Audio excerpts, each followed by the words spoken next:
Nelson Mandela ने कहा था, अगर आप किसी व्यक्ति से उस भाषा में बात करते हैं जिसे वो समझता है तो वो उसके दिमाग तक जाती है। अगर आप उसकी भाषा में बात करते हैं तो वो उसके दिल तक जाती है। नमस्कार और द डीप डाइव में स्वागत है। आज हम द हिंदू में छपे एक अहम मसले पर बात करेंगे। भारत की बहुभाषी शिक्षा नीति, खास तौर पर त्रिभाषा सूत्र यानी 3 लैंग्वेज फॉर्मूला और महाराष्ट्र में जो हाल में हुआ उस पर।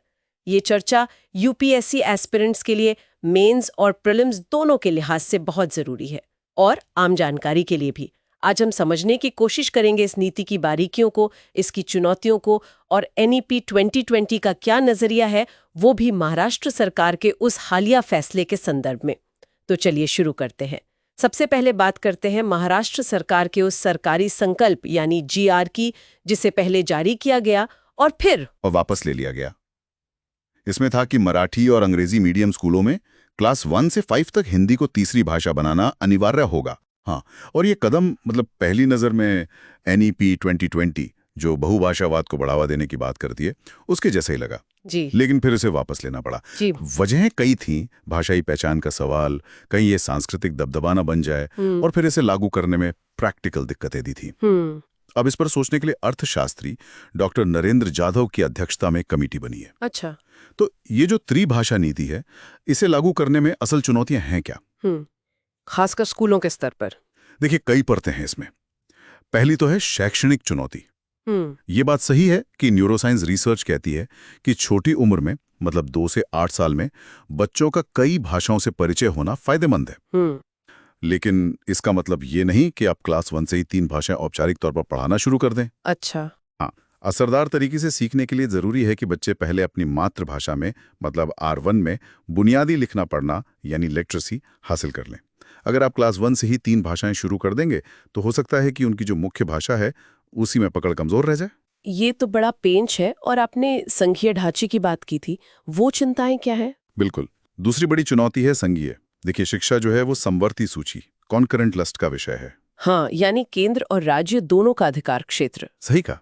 तो ऐसे में राज्यों से ठीक से सलाह मशवरा किए बिना अगर केंद्र की तरफ से हिंदी अनिवार्य करने जैसा कोई कदम उठाया जाता है तो वो संघीय भावना के खिलाफ जाता है। तमिलनाडु जैसे राज्यों में इसे सीधे सीधे हिंदी थोपना माना गया, भाषाई सेंट्रलाइजेशन की कोशिश। तमिलनाडु का तो इतिहास रहा है इस मामले में। हाँ बिल्कुल, उन्होंने तो 1968 में ही त्रिभाषा सूत्र को नकार दिया था और 2 भाषा नीति अपनाई थी, तमिल और अंग्रेजी, और वो आज भी उसी पर टिके हैं।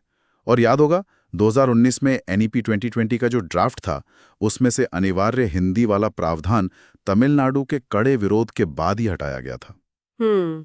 तो ये एनईपी 2020 के मूल इरादे से भी मेल नहीं खाता जो महाराष्ट्र करने जा रहा था।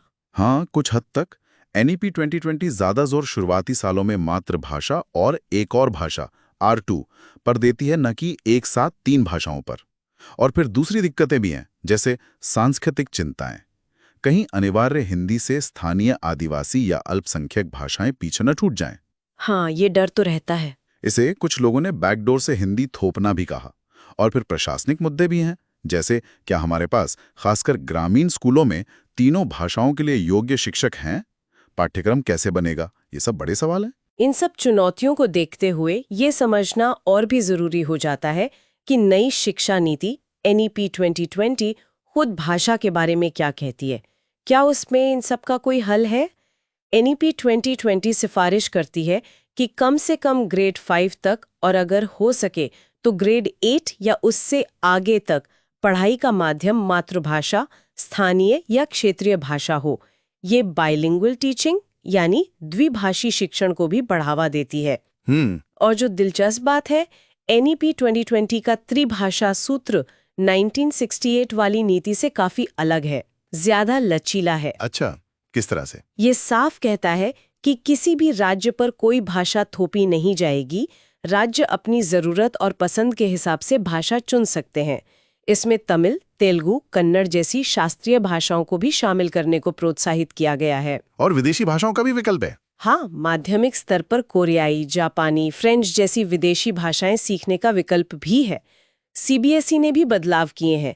कक्षा 10 तक 2 भारतीय भाषाएं और 11-12 में 1 भारतीय और 1 विदेशी भाषा का ऑप्शन दिया है। लेकिन यहाँ एक और बात ध्यान देने वाली है। एनसीईआरटी का 8वां अखिल भारतीय स्कूल शिक्षा सर्वेक्षण AISES बताता है कि स्कूलों में मातृभाषा का माध्यम के तौर पर इस्तेमाल घटा है। अच्छा। हाँ, प्राइमरी लेवल पर 2002 में ये करीब 92% था, जो 2009 में घटकर लगभग 87% रह गया। और ये गिरावट गांव और शहरों दोनों जगह दिखी। ये तो चिंता की बात है। संविधान में इस बारे में क्या प्रावधान है? संविधान भी काफी स्पष्ट है। देखिए, अनुच्छेद 29 नागरिकों को अपनी भाषा और संस्कृति सहेजने का हक देता है। अनुच्छेद 350A कहता है कि भाषाई अल्पसंख्यकों के बच्चों को प्राथमिक शिक्षा उनकी मातृभाषा में मिलनी चाहिए। और हिंदी के लिए भी कुछ है? हाँ, अनुच्छेद 351 केंद्र सरकार को हिंदी भाषा को बढ़ावा देने की जिम्मेदारी देता है। और 8वीं अनुसूची में हमारी 22 आधिकारिक भाषाएं तो हैं ही। तो अगर हम संक्षेप में देखें, इस त्रिभाषा नीति के पक्ष और विपक्ष में मुख्य तर्क क्या है? देखिए, पक्ष में कहा जाता है कि इससे मल्टीलिंगुअलिज्म बढ़ता है, बच्चों का दिमागी विकास होता है, राष्ट्रीय एकता बढ़ती है और शायद रोजगार के मौके भी बेहतर होते हैं। और विपक्ष में?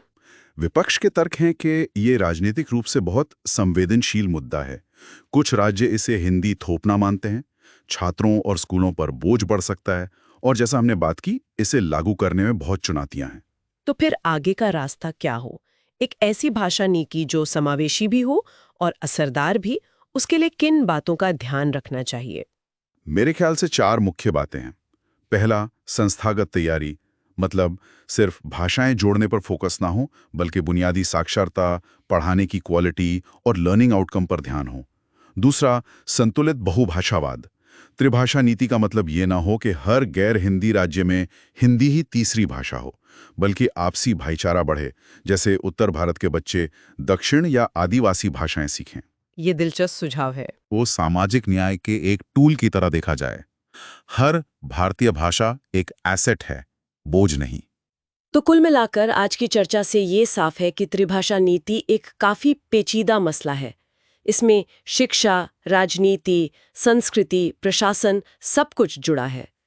NEP 2020 इसमें लचीलापन लाने की कोशिश तो कर रही है, लेकिन असली चुनौती है इसे जमीन पर सही ढंग से उतारना, जैसा महाराष्ट्र के हालिया मामले ने दिखाया है। बिल्कुल। और आखिर में सोचने के लिए बस एक सवाल छोड़ जाता हूं। क्या भाषा नीति का मकसद सिर्फ ये होना चाहिए कि सिलेबस में कौन सी भाषाएं जुड़ें या हटें? या फिर इसका असली लक्ष्य ये होना चाहिए कि शिक्षा हर बच्चे के लिए, चाहे उसकी पहली भाषा कोई भी हो, सच में मीनिंगफुल और एम्पावरिंग कैसे बन सकती है? हमें उम्मीद है कि UPSC एस्पिरेंट्स और हमारी सभी सुनने वालों के लिए ये गहरी पड़ताल उपयोगी रही होगी। अगर आपको ये बातचीत पसंद आई तो प्लीज़ लाइक करें, सब्सक्राइब करें, और अगर आपके कोई और सवाल हैं या आप किसी और विषय पर ऐसी ही चर्चा चाहते हैं तो हमें कमेंट्स में ज़रूर बताइएगा। धन्यवाद।